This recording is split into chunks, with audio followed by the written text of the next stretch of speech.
Good morning, everyone. Hi. So yeah, whether you're returning and this is the second time you've joined us because we did one of these webinars before, or if this is your first time, welcome. The topic of today's webinar is digital product passports. And yeah, like Jonathan just already said, we're recording the session. Additionally, I'll remind you of this again in a moment, but if you want to ask us some questions, we'll be doing a Q&A at the end of the session, so just write your questions directly in the chat, and we'll gather them all and pick some to put to our panel later. But yeah, so to get us started, my name is Tristan Barth. I'm from RTDS Group in Vienna, but we're working on the ReCal project for Horizon Europe, and I'm co-chairing the session with Jonathan Clark from EIT Manufacturing East, who are working on the DATA4CIRC Horizon Europe project. And the main thing that connects our two projects is digital product passports. Yeah, in the case of ReCal, our focus is on, we're building the ReCal data space, which is enabling circular economy for aluminium products specifically, and DATA4CIRC is working a similar data sharing framework for a similar purpose, but you'll hear something about those specific projects later. I won't bother introducing them too much now. Yeah, and our previous session was focused on the regulatory frameworks and the research approach towards digital product passports. Whereas this session, we wanted to move things on a bit more to look at the commercial reality of the technology, what the business cases are, like what reasons there are to adopt digital product passports besides regulatory pressure, what the actual advantage is to business. But before we begin with our agenda, we have a couple of very, very quick bullet points, the absolute 101 explanation of what they are. Maybe this will be disputed by our experts later. But yeah, I've tried to summarize it this way. A digital product passport is a digital record linked to a physical product. It brings key product data into one accessible place. This could be about the materials, the origin of the product, compliance details, or information about sustainability, energy usage, etc. And these DPPs will follow the product through its life cycle, so from manufacturing to use, repair, reuse, and recycling.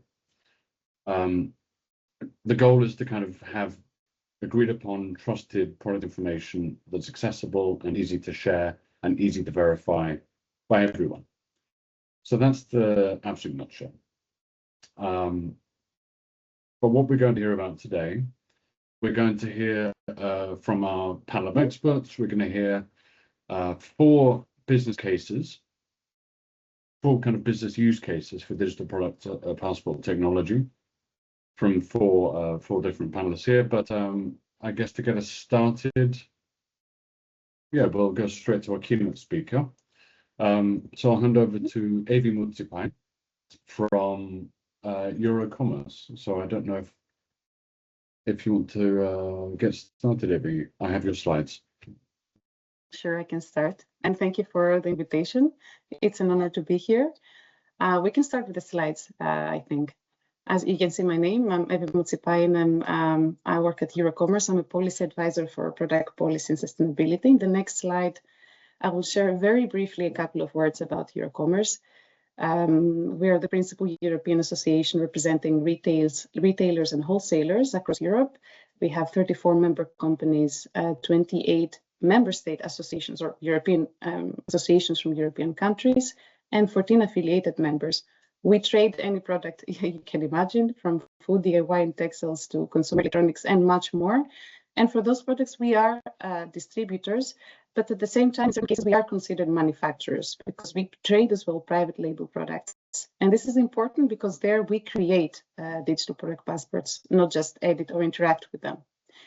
Now we start in the next slide with a question that was tabled about, is there a business case? What are the business cases for DPPs? At least from our perspective, because we represent not only big companies, but also SMEs, we're looking at the regulatory framework as a big enabler of business cases for digital product passports, because a very prescriptive or restrictive regulatory framework can also be the opposite of enabling a business case for DPPs. Now, in the next slide, we can look at the, what we see the mapping of where we find digital product passports across the EU regulatory framework, different Commission roadmaps and strategies about digitalization and competitiveness. And I have strategically circled just three, I would say, priority places where we're looking at for digital product passports, which is the upcoming European Product Act. I will speak about it, but we expect the new framework, principal framework for DPPs to be that one. Of course, we have on the left, in the middle, the eco-design for sustainable products regulation, where we know DPPs are coming for certain products that are prioritized there. And at the same time, there is DPPs coming from individual legislations like toys and detergents and batteries. Look, moving on to the next slide. I would like to speak a bit about the ESPR, which is what we all know, I hope, and I guess we all know what the ESPR is the regulation introducing eco-design requirements for products, and how we could be moving from the ESPR to the European Product Act, which is an upcoming framework for DPPs. Into the next slide, just a bit of a recap. And by the way, I would like to a disclaimer: we're not the Commission. This is not authoritative information. This is our best effort to interpret and understand regulatory requirements, especially because there is many moving targets. The DPP framework is still in development. So in the ESPR, of course, for certain products that are prioritized, we expect performance requirements in terms of sustainability and eco-design, as well as information requirements that would be hosted in digital product passports. No need to go through them. Going to the next slide, which is really important for us, it's looking a bit at timelines. For us, it is a struggle to understand when we expect to be implementing digital product passports, not just for the infrastructure, but also the information requirements. That's why we always have in our mind to follow the timelines here. This is this timeline, as you can see, is from the working plan of the Commission for products prioritized under the ESPR. It's either intermediate products, as you know, like iron and steel and aluminium, or it's final products like furniture, textile, mattresses, or it can be horizontal requirements for products like repairability that would capture many products at once. For those, we don't know whether DPPs are expected. And also, we're not sure about what is going to happen with energy-related products that many of you might know that are already regulated in another type of system, which is the EPRL. But for us, it is, again, a question: where are we implementing them, when, and what are the information requirements? But moving forward, in the next slide, we also expect the adoption of acts that are in relation to the DPP infrastructure in general under the ESPR. A very important one are the rules on DPP service providers, for example. We expect potentially in the first quarter of 2027 to come up, because these rules would allow us to understand rules about hosting digital product passport copies. Where are those copies hosted in terms of within the European Union or outside? What happens with third country operators that are not within the European Union who create digital product passports? How do we as importers or EU manufacturers somehow interact with them? These are important questions that are meant to be answered. But the critical also milestone is the 19th of July, where the DPP or digital product passport registry would be up and running normally, where it would not host DPP data as such, but identifiers to DPPs and their operators. And this is also important for us because, as we understand, in order to comply with legislation, whenever you create a digital product passport, if you want to trade it, you would have to register the identifiers into the DPP registry. Same for imported products. And another important milestone that many know of is the adoption of the standards recently by Senelec, and which leads me to the next slide. This is just to have them, since this is a webinar and I think this presentation will be distributed, it's nice to have those that have been adopted and are meant to be adopted. In our membership, many members were expecting the adoption of those standards because they want to buy them and start implementing the infrastructure. So this is a very important milestone for many of our members. And some other of our members were actually very actively engaged in their adoption. But moving forward, we're going to now, if I'm not mistaken, in the next slide, look at the timeline that we have tried to estimate. Please, again, do not take this as authoritative information. This is our best effort to understand when we expect implementation to take place. I would focus a bit more on the squared, not circle, but squared text, because as you can see, this is, again, estimations of when we expect DPPs to be applicable, not for the secondary acts to be adopted. So if for textiles, the secondary act for textiles under the ESPR is expected to be adopted according to the Commission in 2027, we expect 18 months later, the transition period to starting. So in 2029 only we would have the DPPs for textiles. So these are kind of the, if you want to look at it, the type of dates that we're trying to estimate. But for batteries, we know that February 2027 is already for digital product passports an implementation date. And it's a challenging one, I have to say, in terms of the information requirements, the depth, how many they are, and how deep they go into supply chains. How do you verify? How do you ensure accuracy, considering that your suppliers should also be in a position to support you with the data you need. So that's a challenge for companies, and that would be a challenge for companies in general, looking at what is requested to enter into digital product passports. Next slide. I will quickly jump into the next interesting topic for us, which is the European Product Act, and what does it hold for digital product passports, and why do we even talk about it? In the next slide, we can see a bit what will be inside the European Product Act, which is 3 pieces of EU legislation, framework legislation, like the new legislative framework, which is basically the set of rules for the trading of goods and obligations of economic operators. What should distributors do, or importers, manufacturers? What are the conformity assessments for products, and the rest, and so on and so forth. That would be merged, as we understand, with the market surveillance regulation, which, as the name suggests, is the rules about market surveillance and compliance of products, and potentially merged, that we don't know for certain, with the European standardization regulation, which is the framework for the adoption of standards, so that products traded, if they follow these standards, have presumption of conformity. Intuitively, it makes sense that all these things come together. But what does this mean for digital product passports? In the next slide. Before I explain what's in the next slide, before we were speaking about the ESPR, which is about sustainability information in DPPs. However, in the European Product Act, as we understand it, it's going to be information for products much like further beyond sustainability information, but there will be an obligation to report on, let's say, identify the economic operators, introduce instructions for the product, the CE marking, consumer information, and compliance information more generally, which could mean a declaration of compliance, or it could mean much more details, like a whole technical file, which for us would be very concerning. A technical file is something tricky. As we know, depends on the size of the company, but you can have these product designs in one department and other lab reports in another one, and collecting that information, beautifying it and introducing in DPPs, it's itself a paradigm shift for companies, because usually you trade a product with a declaration of compliance, if it has one, and then with authorities you interact in order to provide more information if necessary. But that is an important part of the discussion for the European Product Act, which would also, I think I will go to the last point in there, which is coverage. We expect, or we suspect, that the European Product Act might introduce DPPs in a much wider range of products, not just the products we know now under the ESPR.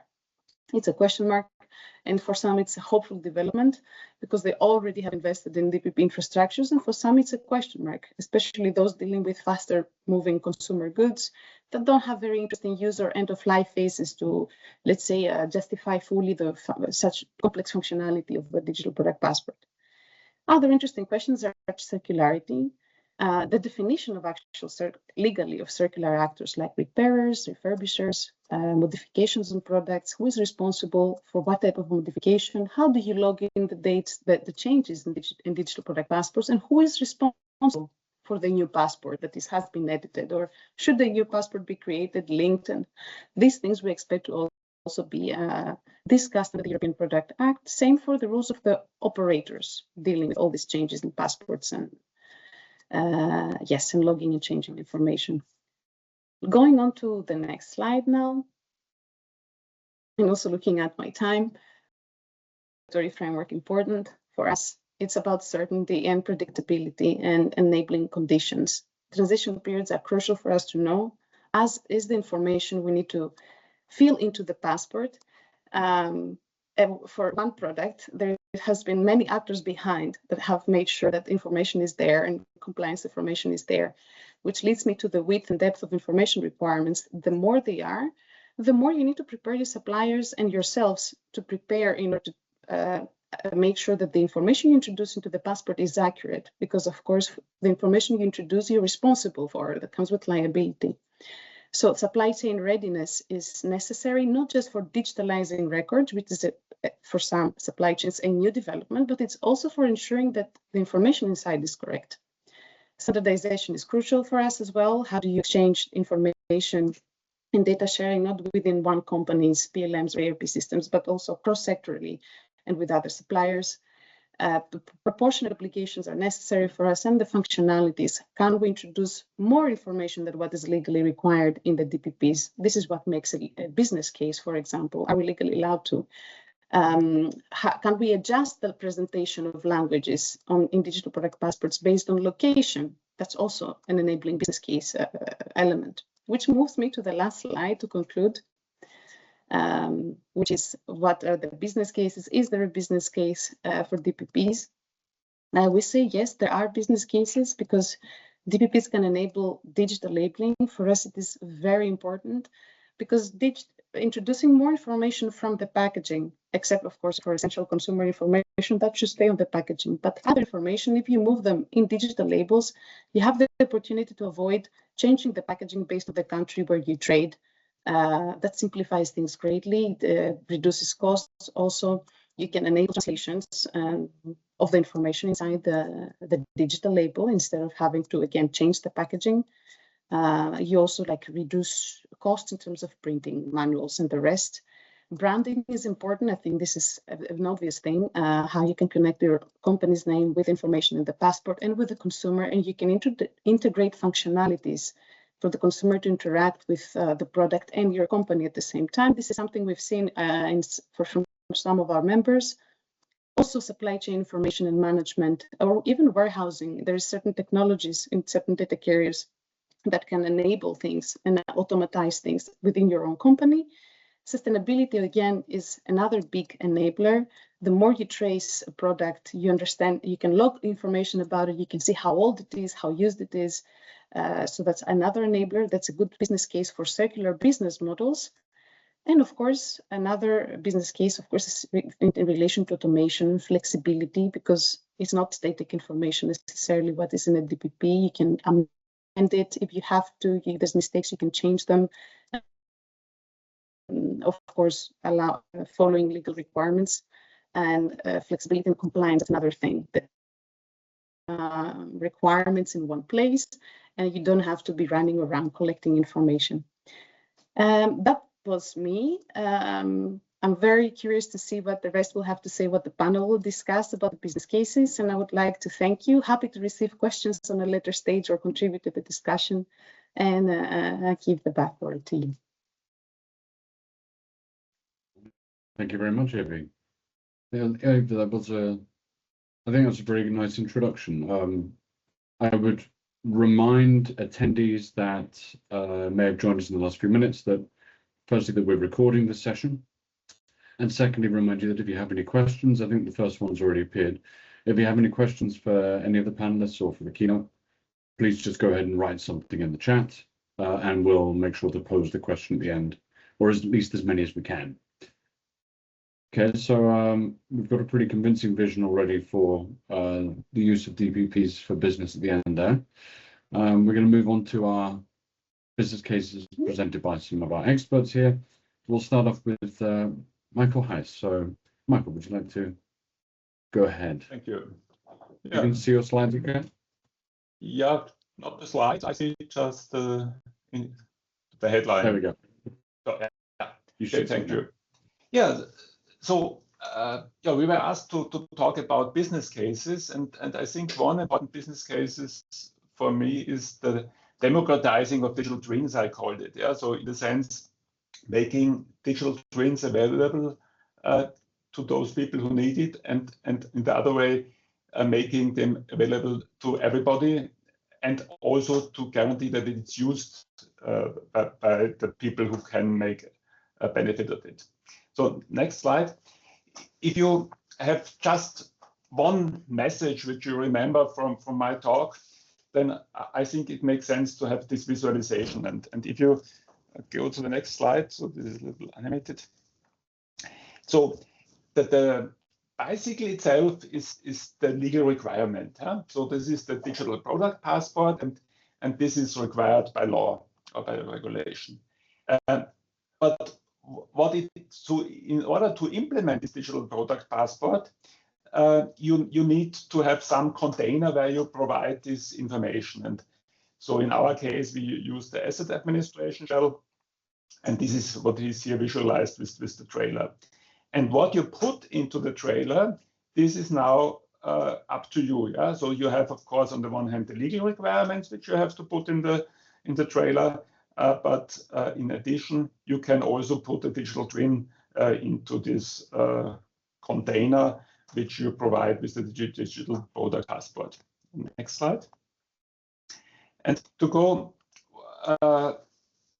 more in detail, yeah. So if you have some control unit, so on the left side of the picture you see a control unit of our company, but you also know this from your home, yeah. If you have a gas heating boiler in the basement, yeah, then if there's a problem, then some lights are flashing, and yeah, then you can look to a paper-based manual, and then you understand maybe what the flashing light means, yeah.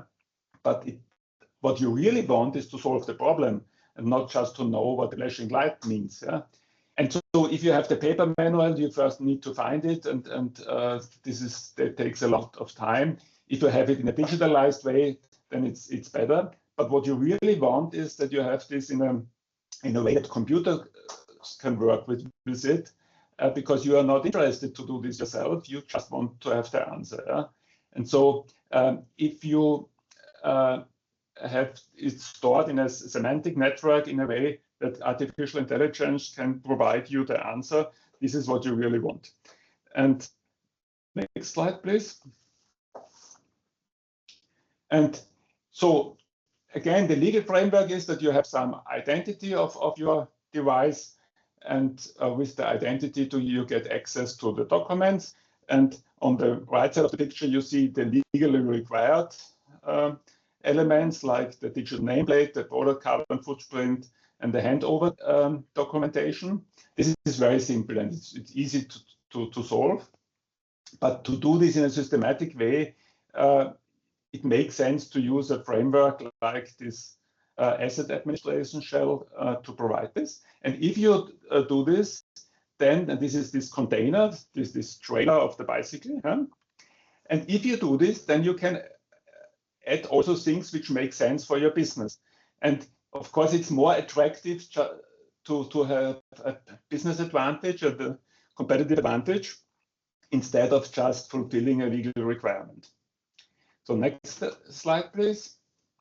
And so there are a lot of use cases. So whenever you want to build up a metaverse, for example, or more complex simulation of your environment, then you need from all the components the digital twin. And usually this is not so easy to get these digital twins from the companies, because up to now they are not so used to it. And of course they have the detailed 3D drawings, yeah, the CAD files, but within these CAD files, every screw is implemented, and this is much too complicated, and it contains intellectual property. Yeah?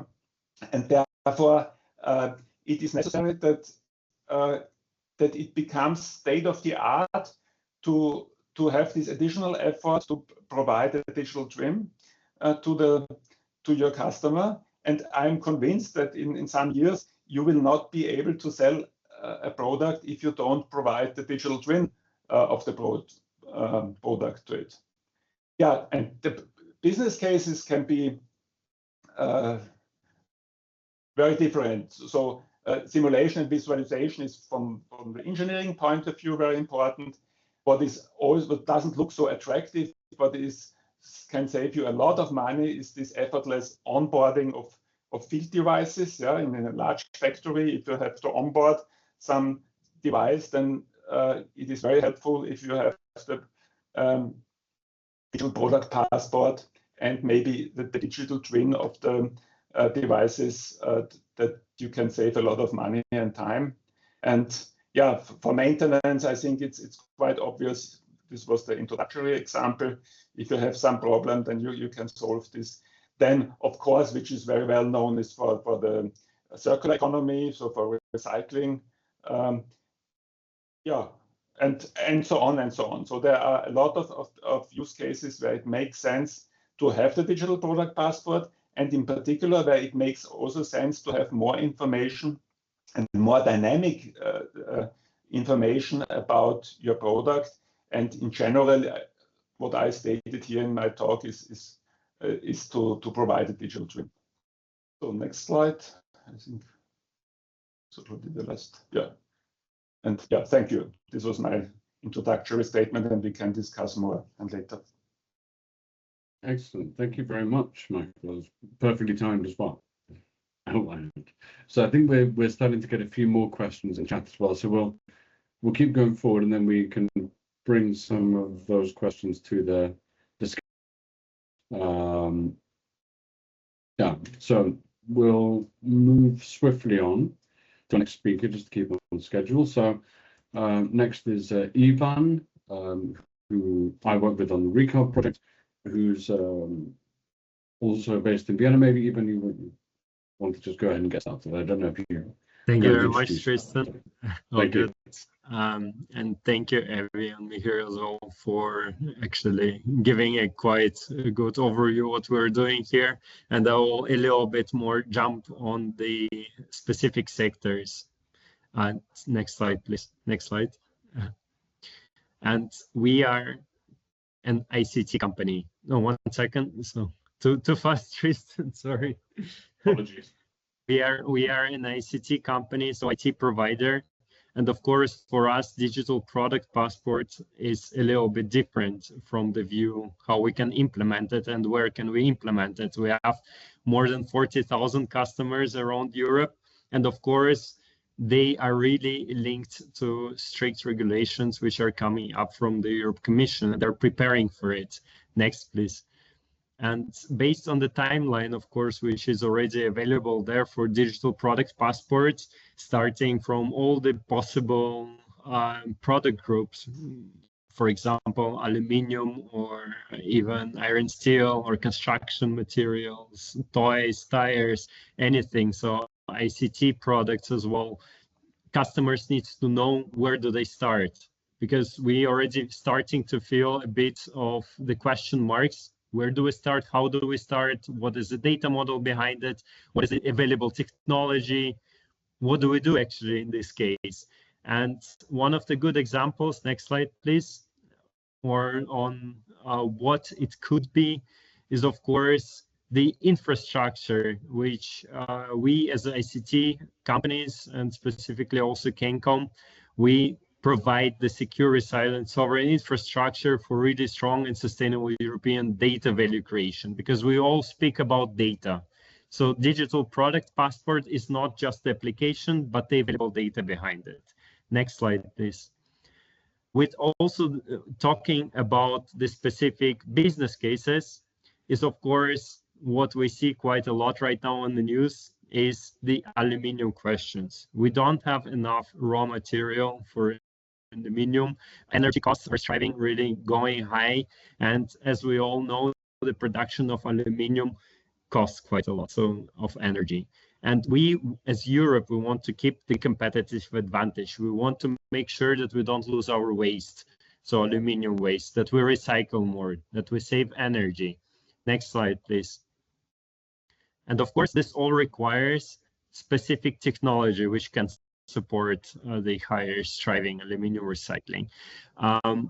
being a member of executive board from our RECOL Recycling Aluminium Consortium, we really address these specific issues there. And we managed as a consortium to bring up together all the value chain players in the aluminium sector, from producing raw materials, secondary sourcing materials, recycling them, to really product design, new materials design, new alloys development, to manufacturing of certain products, for creation, new strategies for use and reuse, for looking at the life cycle assessment, for improving the collection of the material, and of course the dismantling and product development of certain materials.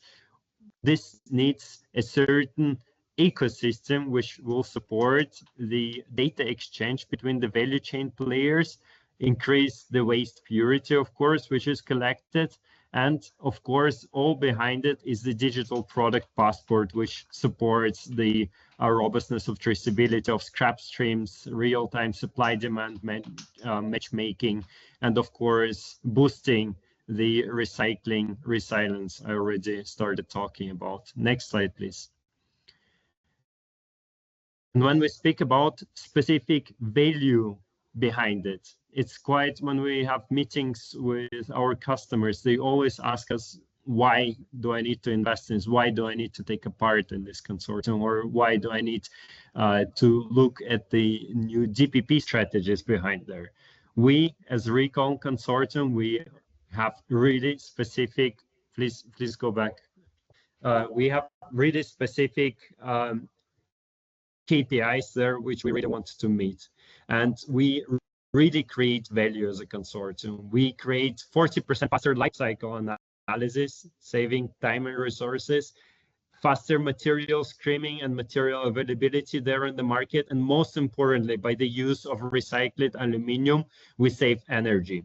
So producing the aluminium recycled is 95% less energy consumption than producing aluminium products out of the raw material. We also were nominated with our project for a good environmental prize, which is a big achievement for the project and underlines the importance of such value chains and life cycles in Europe. Next slide, please.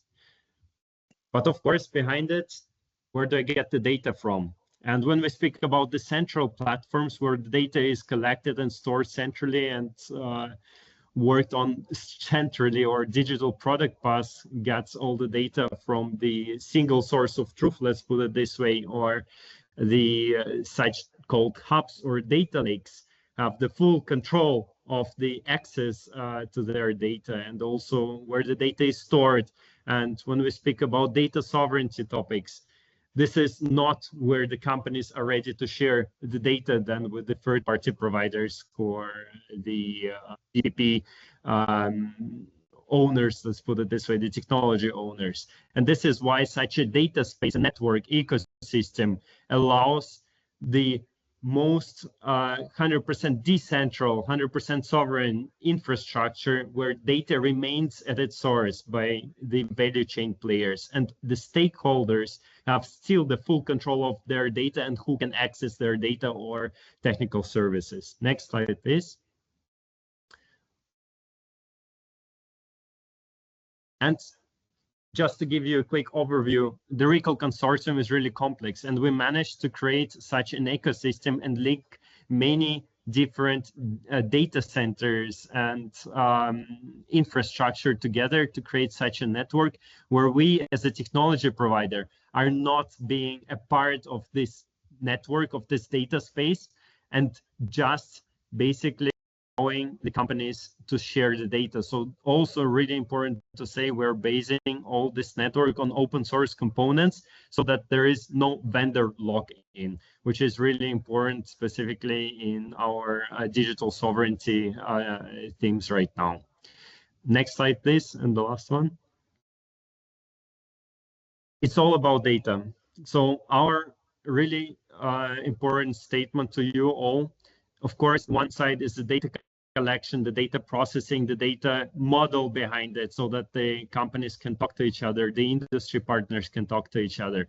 But on the other hand, is allowing companies or industries optionally to remain at full control of their data, where the data is stored, how the access policies work, and also, of course, creating this whole network with the central registry and web portal from Europe Commission, and also the trust frameworks like GAIX or EIDAS, which grant the credential authorities so that companies make sure who accesses their data and if they're even allowed to see and access their data, all this with DPP backup behind it.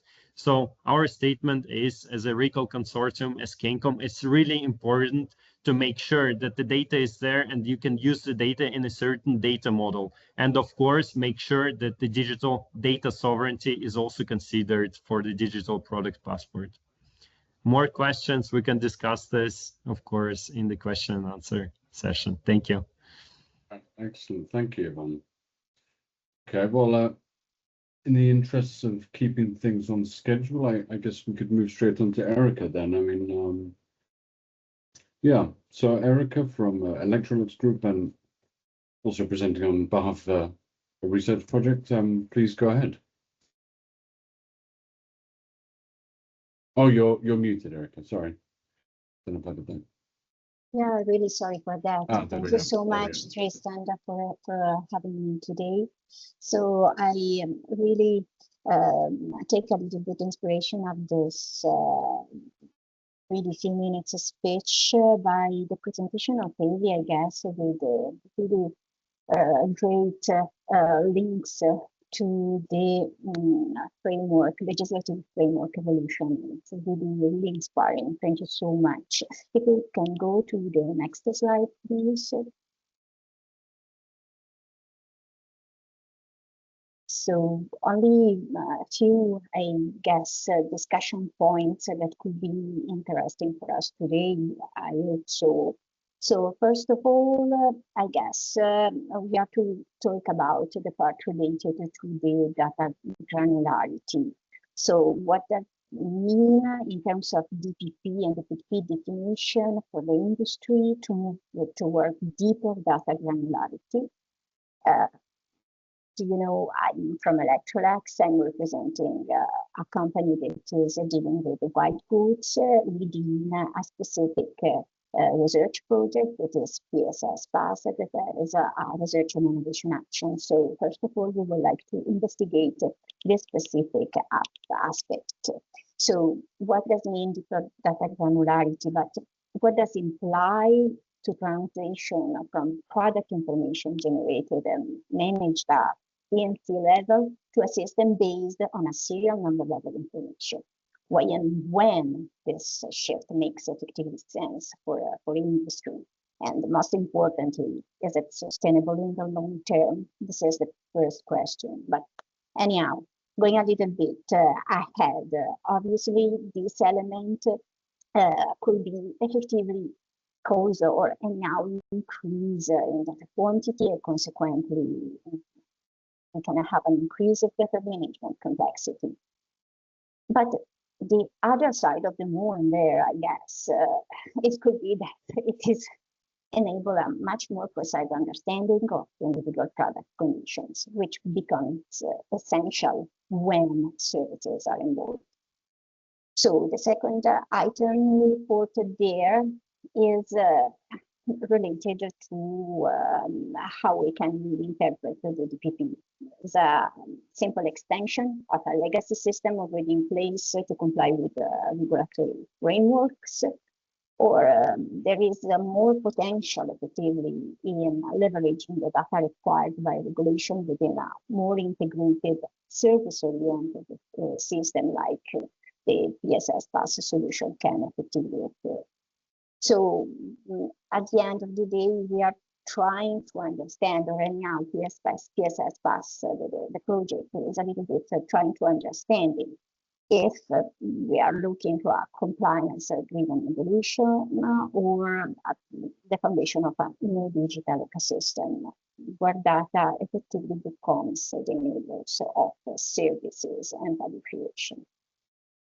And here, the third letter that is particularly relevant for the service dimension that PSS Pass effectively introduced more than repeatedly.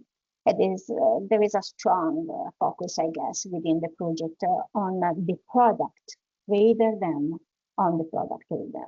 This raises an important point. We need to better understand both the opportunities and the limitations of a service-integrated DPP that is entirely based on product digital identity rather than on user digital identity. So that are the three main points to develop the further discussion. If you can go first on to the next slide, please.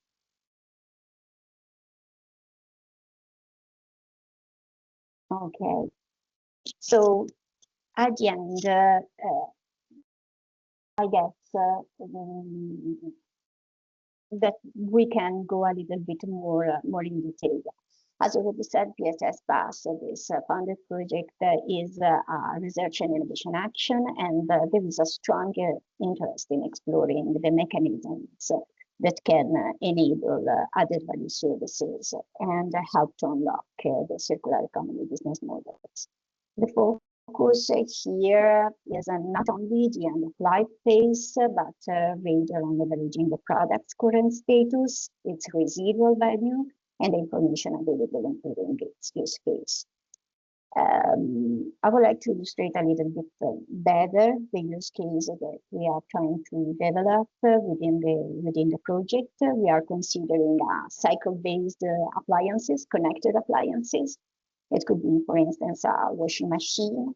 And our focus is on the use phase of the appliance and on the potential added value services, such as downloading a software functionality and extending the product life cycle.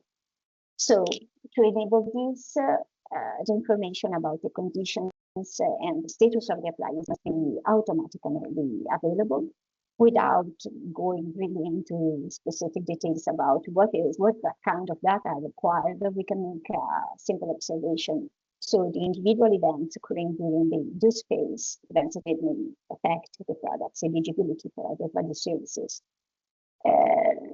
can justify effectively the data management at the serial number level, managing at the level of the individual product. So we are effectively going in, I guess, in the right direction if we consider the part related of the service. And this is a key example of why increased data granularity becomes not only relevant, but necessary. Then the part related to what we define as relevant individual events. These events can include maintenance and repair activity, which are explicitly considered within the PSS Pass project, when they are effectively relevant for the activation of the service I mentioned before. So they can enable opportunities in the second-hand market, support maintenance and repair premium programs offered by service providers and manufacturers themselves. So these examples show how data is not only collected, but actually leveraged and to generate effectively value. And now we are going to the second point of the previous slide, so the data leveraging. So maybe it's better to emphasize that that is a particularly challenging step, because the solution must ensure that the business objectives of all the actors in the value chain are preserved, from manufacturers to end user, passing through service agencies and third parties in general. And this is not only a matter of data security, but more importantly of data governance, especially when we refer to maintenance and repair data, which can be both sensitive and strategically relevant. So we are landing at the third challenge, that is concerning the added value services. And added value services, as said before, in this specific case, the software functionality download. And this is what we are, for us, a contract between parties involving their digital identity. So the question is, does the DPP or a extended version of the DPP address this type of data? The answer is potentially no. When we refer to transactional contractual elements, no, these elements are not interesting for the PSS Pass solution. And in PSS Pass, the objective is really to rely only on product-related data throughout the entire life cycle, regardless the ownership changes of the product. And so to deliver the added value services, PSS Pass is investigating how the available product data can be used to evaluate the eligibility, decoupling as much as possible the service logic from the user identity. That means that we are envisioning a solution capable of linking the internal ERPR, the product lifecycle management, the product information management system, and ultimately, crossing our fingers, the service lifecycle management system into really a current framework supporting these kind of services. So this is really a future vision about the potential extension of the DPP to a service-oriented solution. And this is from my side. Thank you so much. All right, thank you very much, Erica. Thank you. Again, just to make sure we don't overrun too much, I'll move straight on to our next speaker. But another reminder, if you have any questions along the way, please go ahead and write them directly in the chat, and we'll get to that at the end when we have a Q&A with the panelists. So, yes, up next we have Dr. Iakovos Yakumis, who works with Jonathan on DATA4CIRC project, and is based at Monolithos in Greece, I believe. Maybe Dr. Yakumis, excuse me. You're here. There you are. Okay. Yes. Good morning to all. Always the Greek names are not very easy.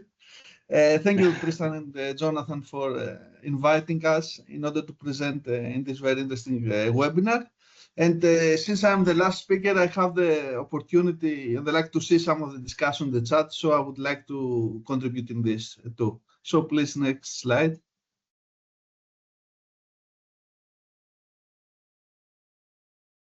So the Monolithos is participating in DATA4CIRC project as a use case, and here we are trying to unlock a bit why the digital product passport are important for the recycling business, especially a part of the recycling business going to critical strategic materials that they are valuable. So not only the traceability is very important, not only in order to know from where something is coming from, but to avoid the economical issues like black market. And the second question that it is widely discussed in the chat is if an SME could be take advantage of this kind of tools. So please, next slide. Next. Next slide, please. We followed the rules of the organizers. So Monolithos a bit different SME. It's more someone can call us and scale up. So the company has more than 40 employees, and on the top of that, 24 researchers. So we have a very active research and innovation department, and we are very widely in the business of recycling of critical and strategic materials. In the left, you can see the different feedstocks, end-of-life materials coming in our facility and development processes. And we are, of course, a circular economy company, meaning that we are trying to avoid mining and in order to produce new components. So, especially for platinum group metals, we're discussing here in Catalyst, we have closed the loop you see in the circular economy figure.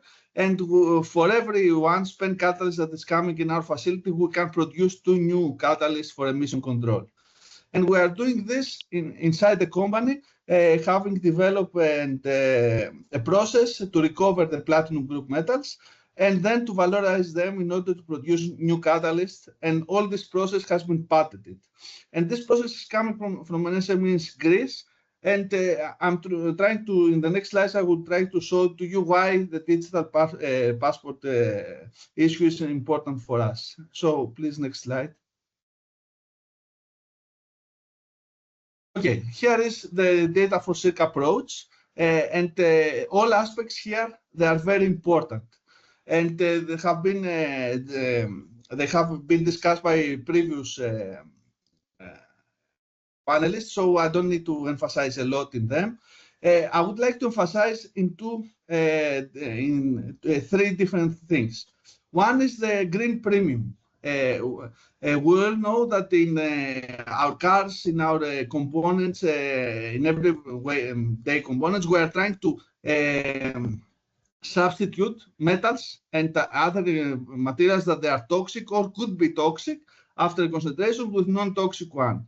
So this kind of approaches could give a stamp, an eco-design stamp, to the materials or the products or the parts that they are coming from or they are using less toxic materials or metals, like a low PGM catalyst or copper-based automotive catalyst.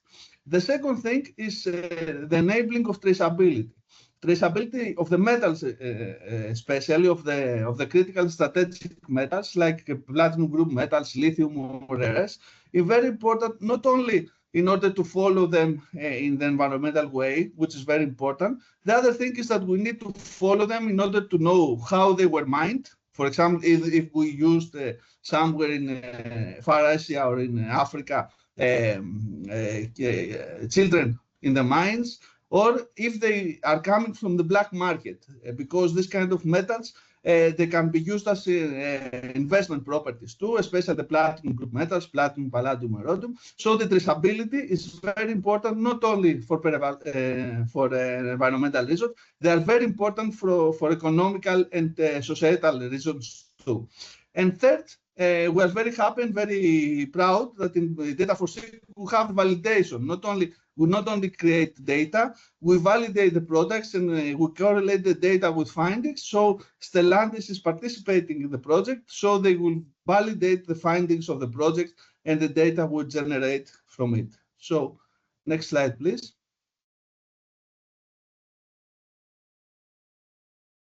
So, of course, the problems and the big problem of data, and has been discussed before, is the void of data. So there are a lot of data, they are not centralized, there are not norms or standards how to make the data.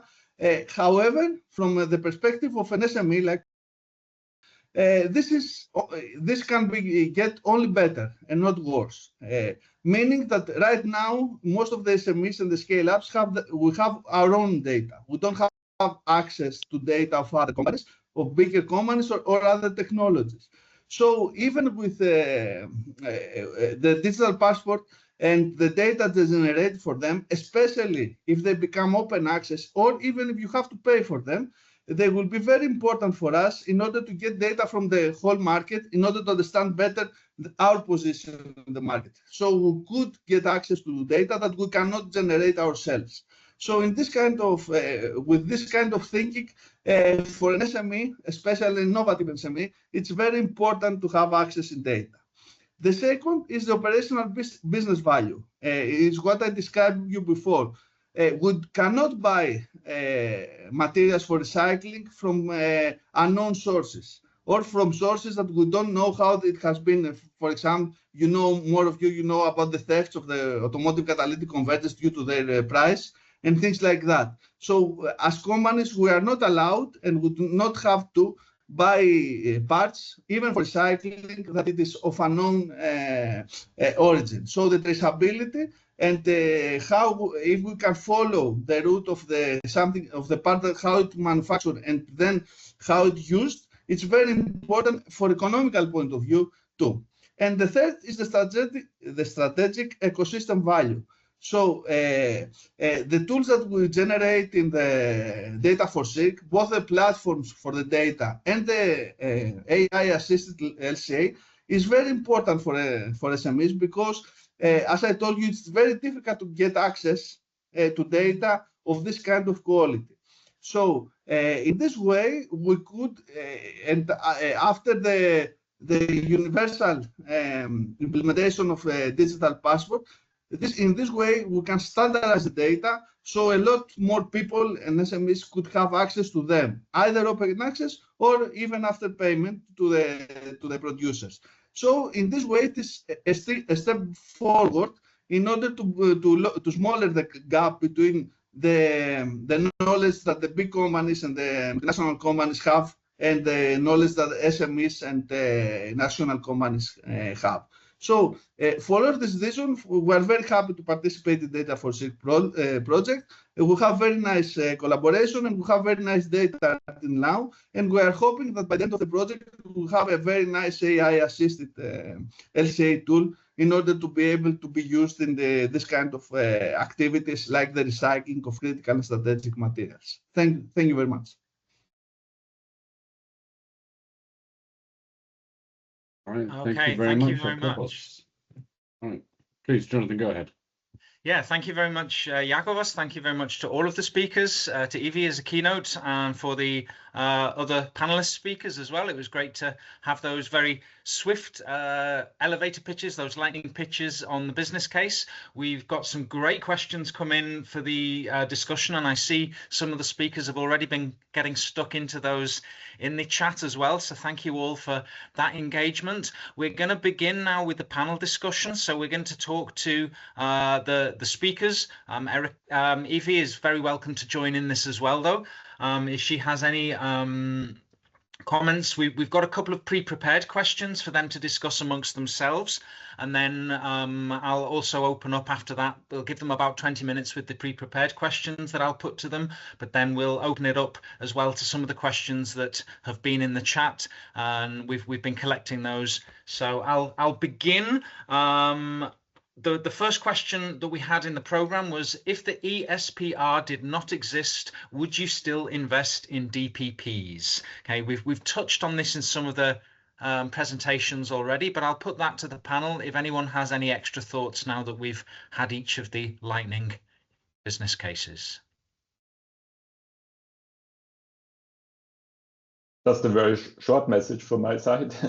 So I would invest, but it is not as attractive to invest in it because for me, the digital product passport is a driver of this digital transformation.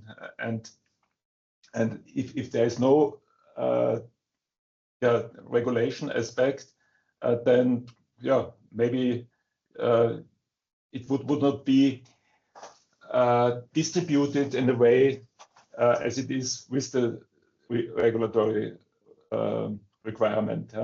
So it is would be still necessary, but it's not as attractive as it is with the regulation.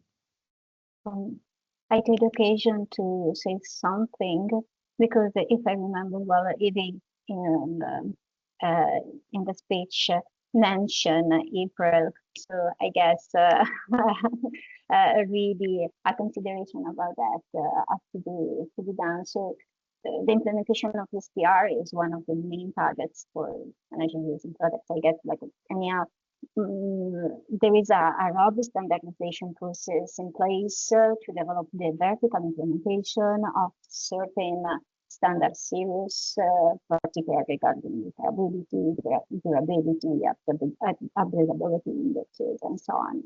But the objective is to align the member states on a common approach to communicate with the indicators to end users, public administrations, third parties in a clear and transparent way, clarifying the ecological profile of the product.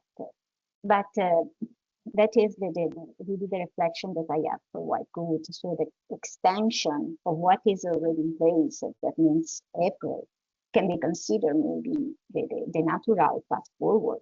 So a significant effort and investment is done in relation to SPR on elements that are clearly valuable for consumer and business. Repairability, you mentioned durability, percentage of recycled materials, and that is enhancing the competitive landscape is really understandable. On the other hand, the investigation is needed for those elements that introduce additional costs, I guess.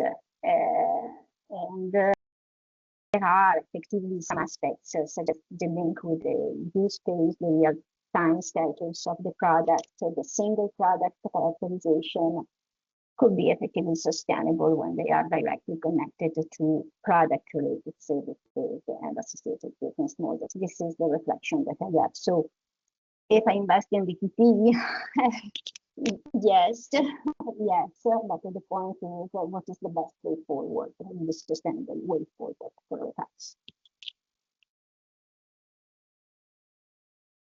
Okay, so Ivan, sorry. Yes, I thank you, Erika. I wanted to add maybe one more point. I agree with Michael, what he said. For us as an IT company, of course, investing with full power on the GPP is not the most, let's say, capitalization business case. It's a driver, of course, to the next steps in the value chain, but the data exchange, what is happening behind it, is more interesting for us. So this means, where does the digital product passport gets the information from? How does the infrastructure look like? How can they share? How can the value chain players share data between each other? And this is also a really interesting case, of course, when we speak about digital twins. So where does the digital twin get the data from? How can we make sure that the industry works together, cross-border, cross-EU? So this means not just in the European Union, but with partners from China, from Japan, from US as well. So these are the, let's put it this way, GPP is a specific use case, implementation use case of the data which will be available there. Of course, how often, and this is maybe Clark, so Jonathan, how often do you look at the green label of the products? The bio or not bio, you look at it, if it's the bio production or not bio production. But how often did you scan a QR code on the your fish packages to find out where your prawns come from? This exists since a long time. Do you know that there is a huge database for the eggs? You can track every single egg in Austria, for example. Where did this egg where was this egg produced and where it comes from? So this is again the question: how do we as IT companies support our colleagues from the industry part? And I have seen the question as well: how can we make sure that this thing is usable and also creates more use cases? For example, upselling. So what happens when you scan this QR code, and what happens next? So we need to create with the companies, the retailers need to, and so really outline the business cases for themselves. If they share the QR code on their website, who's going to scan the QR code on the website? So this is quite crazy. Let's I'm not going to take my phone to scan the QR code on the screen. This is already next level. I'm sorry. But if it's going to give me as user some plus points, or I get discount, or I get the rebranding of certain products, or if I scan a t-shirt, for example, or some certain material, and I get similar products for myself, which automatically matched with my marketplace or my shop because I'm looking for similar product. This creates value for the end user.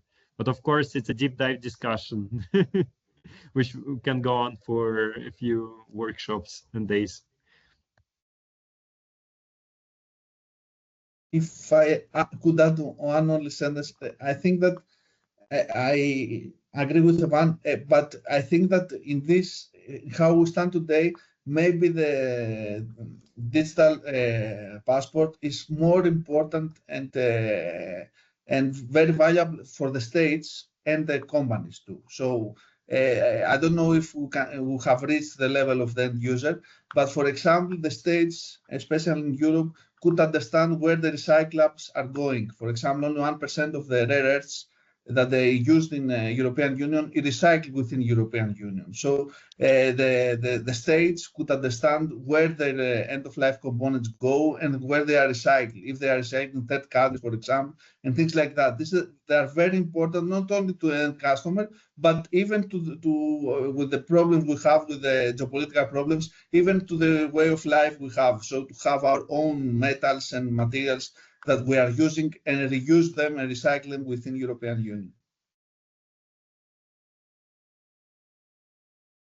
Okay, some fantastic insights there. Thank you to all of the panelists for their input on that question. I'm going to move us on because we've got a lot of questions, and it's great to see so many coming in the chat as well. But the next question for the panel: what are the potential regulatory enablers or blockers vis-a-vis digital product passport deployment? Maybe if I may start, and then we can deep dive. For me, it would be especially interesting to see Evi's point of view on this. To face it, we're looking at the digital product passports not since 2 months, but since a longer time already, especially with Recall Consortium and also with other consortiums we are in, and the central registry. And thank you for the questions, of course, and also pointing out that one thing is what we officially see, where the Central European Commission registry will be there and available for the companies to use.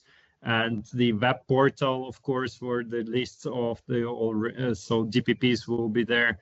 And also the expected data, let's put it this way, for specific product groups, which need to be described in the digital product passport. It's not fixed yet. Also, who is responsible for creating the digital product pass for the, let's say, all the branches, all the product groups. And of course, it brings a little bit of the difficulty for the industrial partners to create something. We know how approximately it looks like, but there is no stamp. It's going to look like this. We expect this data from you. We expect this data model, which is fixed already. This is the minimal requirement. And the APIs and the interfaces with central registry and the web portals and also the backup services, and who's going to pay for the backup services, of course. These are the questions which are addressed right now also by Europe Commission and are on the way to be cleared out.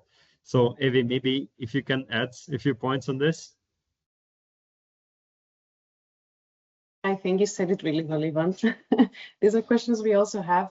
As you said, it's hard to design anything without clear knowledge of obligations between economic operators, as you just mentioned, or we have certain acts that are still to be adopted, like with DPP service providers. We don't know exactly what the requirements. There was also a question on the chat about should they be certified by third bodies or not?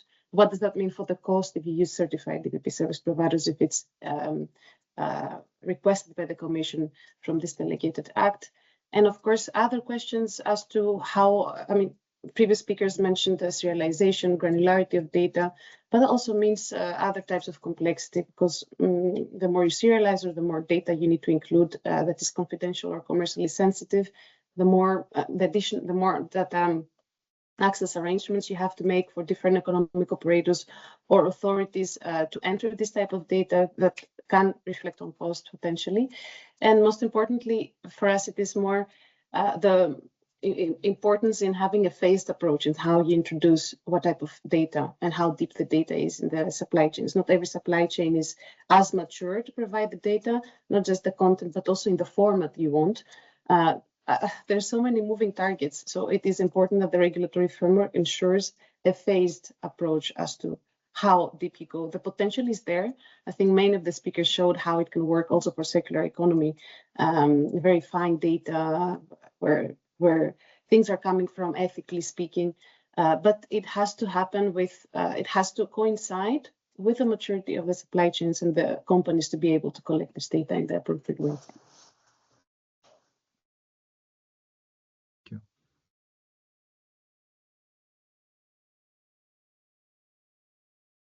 Thank you very much. I'm going to begin mixing in some of the questions that we've had in the chat as well, because yeah, we've had some great questions coming in. As I say, we've had some of you getting stuck in with answers to those. One though that I wanted to pick out, and this is sort of for Michael and Ivan particularly. So the question was that for many SMEs, there's a challenge in the architecture of their current data systems. So the digital product passports mandate data points that often sit in different siloed systems.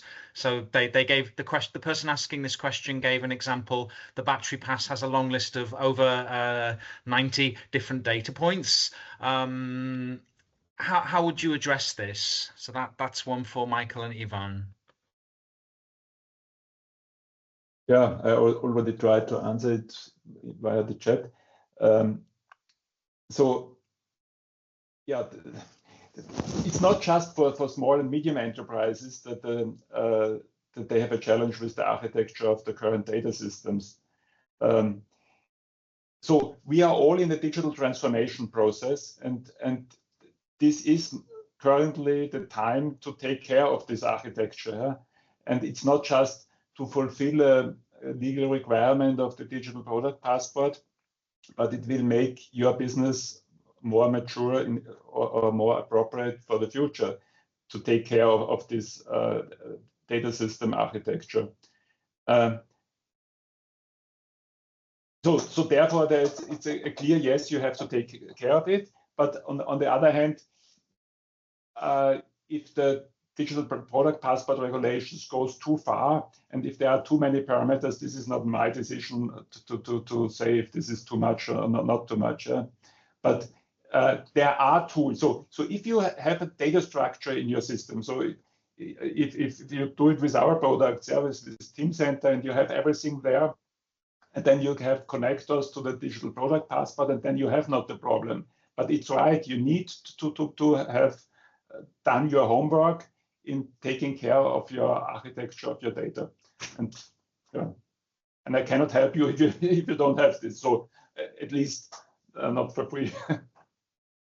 And this is where we also see many projects crash as well. Michael, I'm sure your team also have seen a lot of these projects where people jump into AI platforms and so on, and they expect, let's say, at least 95% matching and the quality of the results, but without the data first principle. And this is why I mentioned this data spaces in infrastructure and data availability, and also most importantly, the data models we're talking about.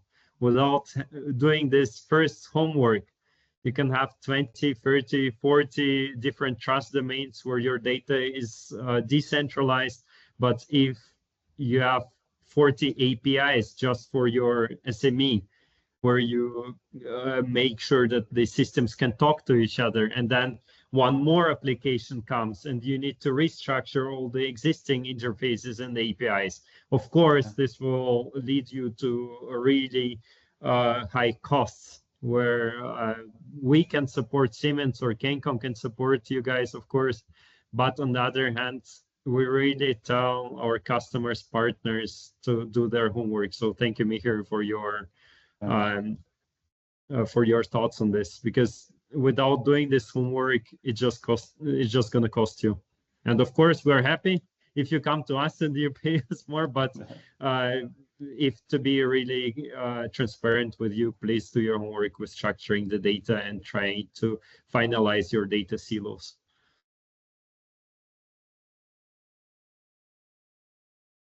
Thank you very much, Michael and Ivan. I don't know if I've got it quite correct, but I'm sort of certainly on DATA4CIRC, we're working quite hard on ontologies as well, and whether that is an aspect of that reduction in the siloing and getting the silos to speak to each other. I don't know if you've got any comments on that, Ivan or Michael. How the silos will talk to each other? I missed it. I was reading the question. Can you please? No, in the DATA4CIRC project, we've been working quite hard on developing ontologies to make sure that the data that is in those silos is able to be extracted, and that sort of the silos are then going to be able to talk to one another between the silos, but between companies as well. So I don't know if that is something that is of relevance to that. And what I'm gonna take with me today, I want to set up several meetings with the presentation round, because we're all working in the same sector. And I think, thank you also for the organizers for bringing such a nice circle, because I think we really need a closer cooperation there. Let's put it this way, at least to know who is doing what, so that we don't need to develop the same things twice. It's easier to work with partners. Regarding to your question, yeah. So I'm involved in the Austrian Manufacturing Innovation Data Space. Yeah, so this is also a research project. And at the beginning, we had our goals, like it is in research projects. But then we figured out that this asset administration shell is something which is very important. Huh? And I think this is one part of the answer to your question. Yeah, because in the last decades, yeah, we have now the protocols, so that if you have in the industrial context, UPC, UA, or MQTT, and all these protocols, yeah, they work. So the bits and bytes go from one side to the other side. Yeah, but this doesn't mean that they understand each other. Huh? And so therefore you need the data models in the right structure. Huh? And this is what the asset administration shell, and asset administration shell is a very important part of the digital product passport, because otherwise it doesn't make sense. Yeah, if you just make a link to a website where you can download the handover documentation, yeah, this is the cheapest way to fulfill maybe the legal requirements. Yeah, but this is no added value. Huh? But if you want to provide data, then you have to provide the data in a structured way that another system can understand this data. And here the asset administration shell is a very good approach, and I think it is more and more adopted by the industry, huh? Because you have to do it anyway in some way, and therefore the asset administration shell is one approach to do this. And I think many people like to do it with asset administration shell. Yeah, that's certainly the approach that we're taking in the DATA4CIRC project, using asset administration shells. I'm going to move on with another question. This one sort of to the whole panel, but it is sort of also, well, it's more of a legal question, really, I guess. As we look into rolling out digital product passports soon, I would like to get some clarity on data ownership. Legally speaking, who is considered the primary custodian of the product data? I'll put that to the panel. I have a question. Yeah. I'm sorry, I have an answer as well, but I'll put it to the panel. Maybe Evie is the one. Maybe I can give it a go, but there's no certain rules on it. But normally it's we can just look at the product to get the answer. So the manufacturer is responsible for product information, right? Equally for the data that enters, they are also normally responsible for creating DPPs, and that means that they're also responsible for the data accuracy provided in the DPP. So they are, in a way, the custodian of the data and responsible for the data. It becomes more complicated when there is a repair, let's say, on a product as a DPP, and maybe if there's item level serialization and there is an edit in the DPP by the repairer, who is responsible for the new data there, for example? That is a different question. There it might get a bit more complicated. Or another element is if there is a complex product, a product that has, let's say, a toy that we know they will have DPPs and a battery that have another DPP. So there again, there is product legislation gives the answer, because at the end of the day, the operator that has the responsibility for the final product is always the manufacturer. So that would be the answer from my perspective. The same here, not much more comment about that, because at the end of the day, you have to put on the European market a product that is completely compliant with the legislation. So at the end of the day, if it is part of the legislation, is under the responsibility of the manufacturer itself. My question mark is really related to the recall in PSS Pass project, the critical component that can own its own DPP. That is my question mark, because I am responsible For that reason, for me, I'm responsible to verify that the data of the single component are effectively good data, and not only good data, because I have to have the compliance of the component and the compliance of the component within the product. So that is my responsibility as manufacturer at the end of the day. The point is, if during a maintenance and repair intervention happening during the life cycle of the appliance, and maybe the manufacturer of the component change, because it happens in reality, that is the point, I will have a new DPP, because I will have a change in the DPP component, because the component is the same, or anyhow is allowed to be similar, but the manufacturer of the component is different.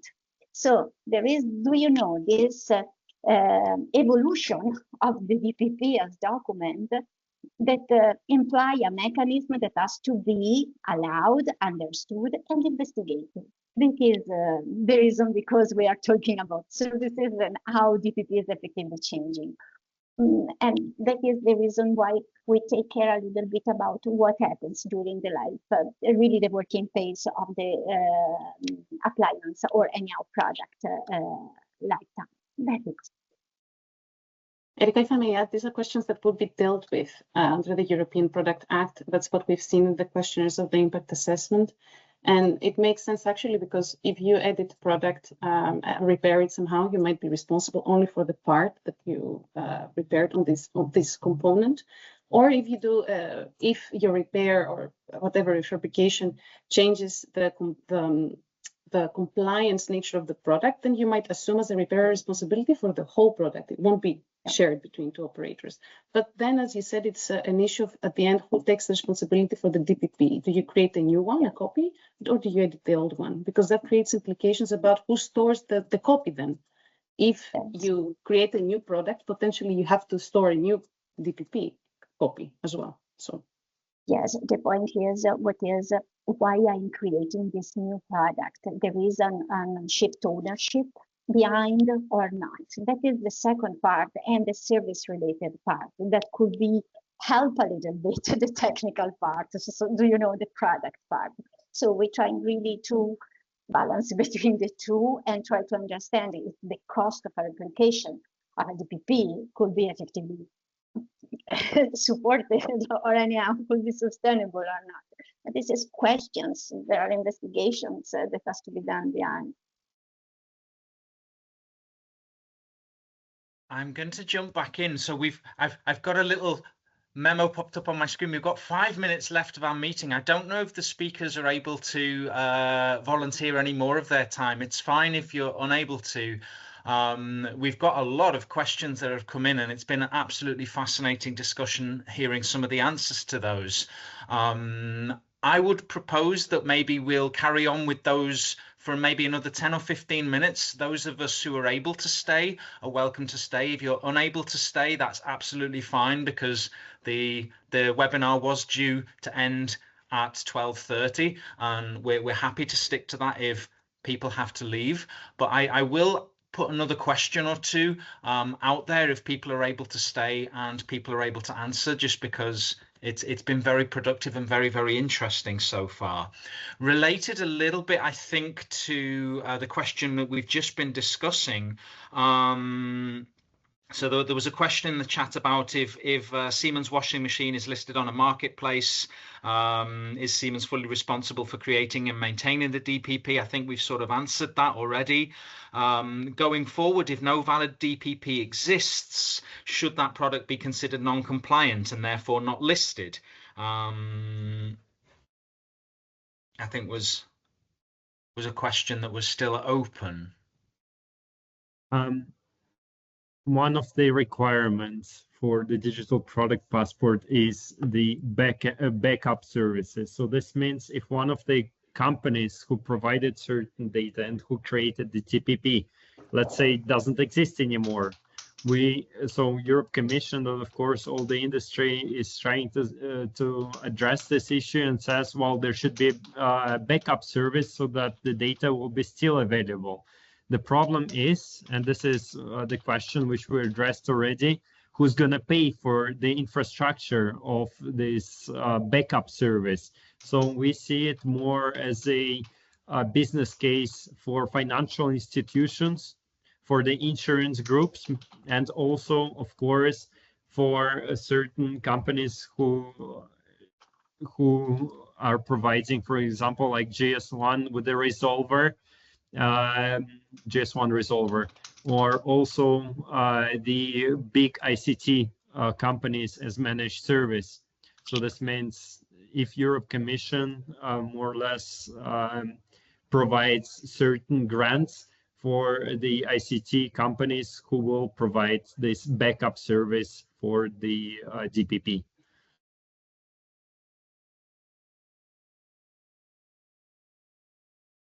I'm not sure if there was somebody else wanting to jump in from the panel there, but yeah, and I think this is probably one for Evie, whether online marketplaces are expected to display the digital product passport or its identifier directly on the product detail page, similar to energy labels. Mm-hmm. And I can complement Ivan on the whether a product has a DPP, is by legislation to have a DPP, and this DPP doesn't exist. It is a form of non-compliance, because if we see the toys or detergents regulations where DPPs are mandated, it says the legislation, manufacturers shall create a DPP, distributors shall verify the existence of one, which means that if there's not one as a distributor, you cannot continue placing this product, making this product available on the market. You need somehow to ask the manufacturer to introduce it, and potentially the DPP register can in a way function towards that direction. We can discuss this later, but on the online marketplaces, yes, they do have to display the DPP in their interfaces. I think Ivan mentioned the funny paradox of if you display a QR code on your phone, you need another phone to scan it. Actually, we were involved in trilogue negotiations for the adoption of legislation where DPPs were introduced, and we shared this concern. But it was just really easily resolved. You can introduce a link, basically. You don't have to only introduce the QR code. There is an answer to that, and technically it's really easy. But indeed, online marketplaces, I mean, similarly to what you do for products as an online marketplace, you have the obligation to ask for the suppliers to display certain information for the product, and also you verify suppliers as an online marketplace equally. It would be an additional verification step to check that there is a DPP for the products that you are listing on the surface of the online marketplace, and indeed you need to display somewhere of the option to of the link to the digital product passport. Indeed, but that doesn't make online marketplaces responsible for the information, substantially responsible for the information inside the digital product passports. Mm-hmm. And in my case, we are working in a B2B market, so in an industry market. And of course, there are also special marketplaces for these components.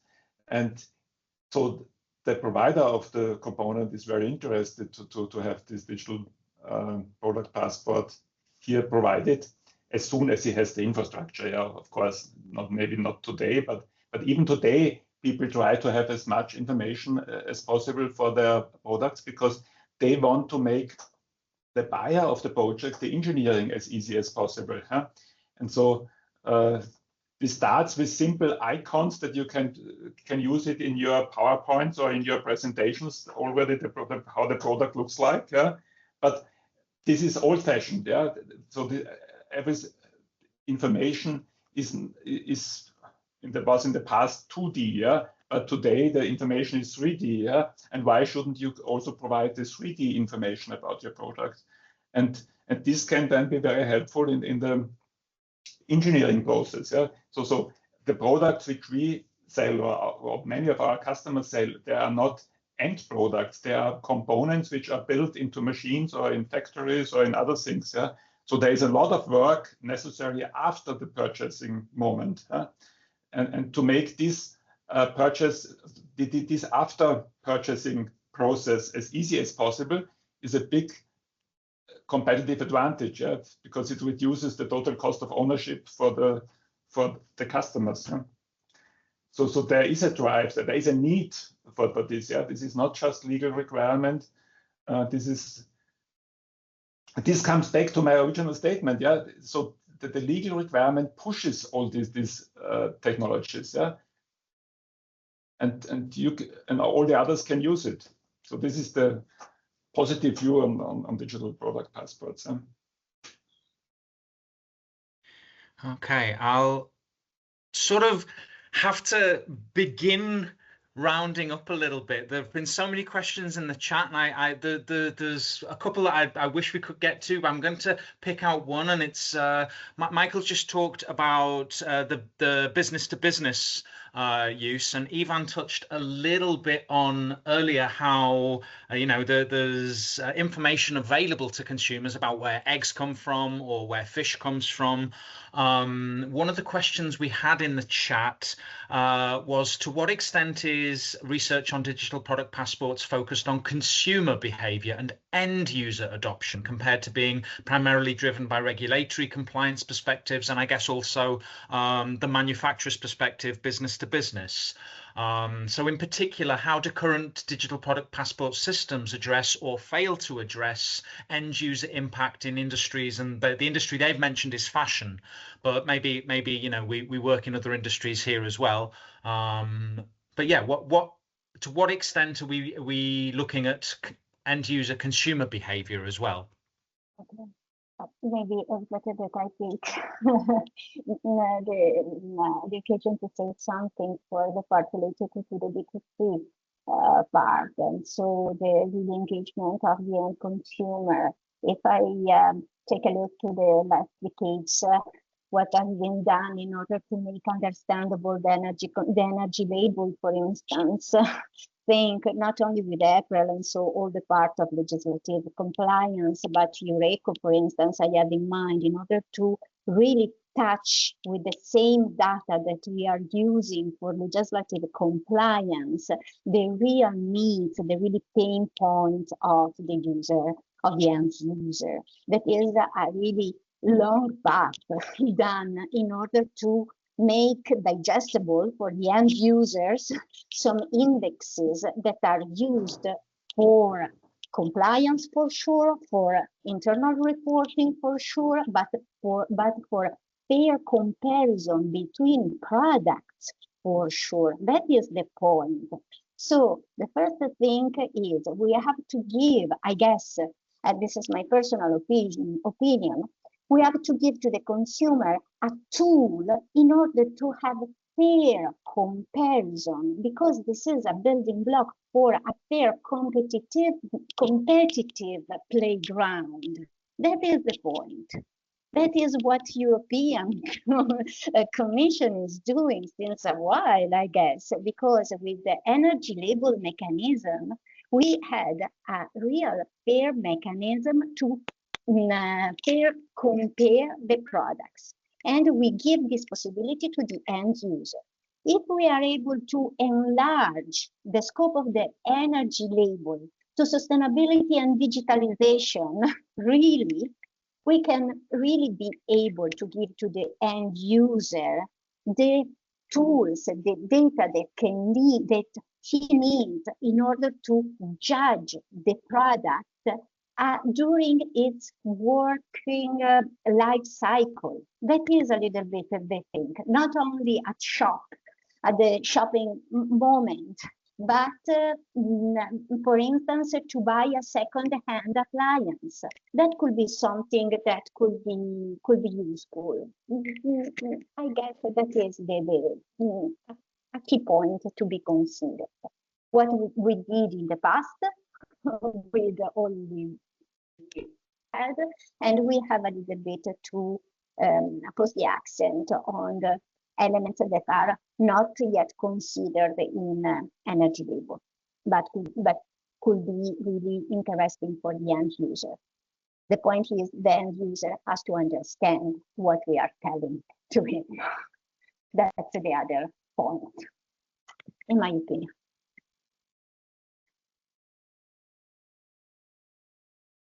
if I may compliment Erika, there are actually various consumer studies taking place, and I have in mind one for April specifically, or the potential for the energy label to introduce more eco-design information, because we have the SPR coming up with more sustainability information potentially introduced for products. A big question is indeed how much the consumer is overwhelmed with information, because we're speaking about a really, really big breadth of information now, from origin to sustainability, to instruction, to safety information, to brand information. It is also a question of how much you overwhelm the consumer, as attention span is being reduced drastically in general. It is a question of how many also requirements are coming up, because we see that requirements from legislation legally to be present in DPPs increase, it doesn't decrease. And it's a matter indeed of format at the end, how you present it. Our members, we speak with companies that are doing their own surveys with the consumers, and they're able to test how information, how consumers react to information. So it is, I would guess that it is worth it to ask companies or legislators to also get in touch with companies, because they have an idea of how their consumers react to information and how it is displayed.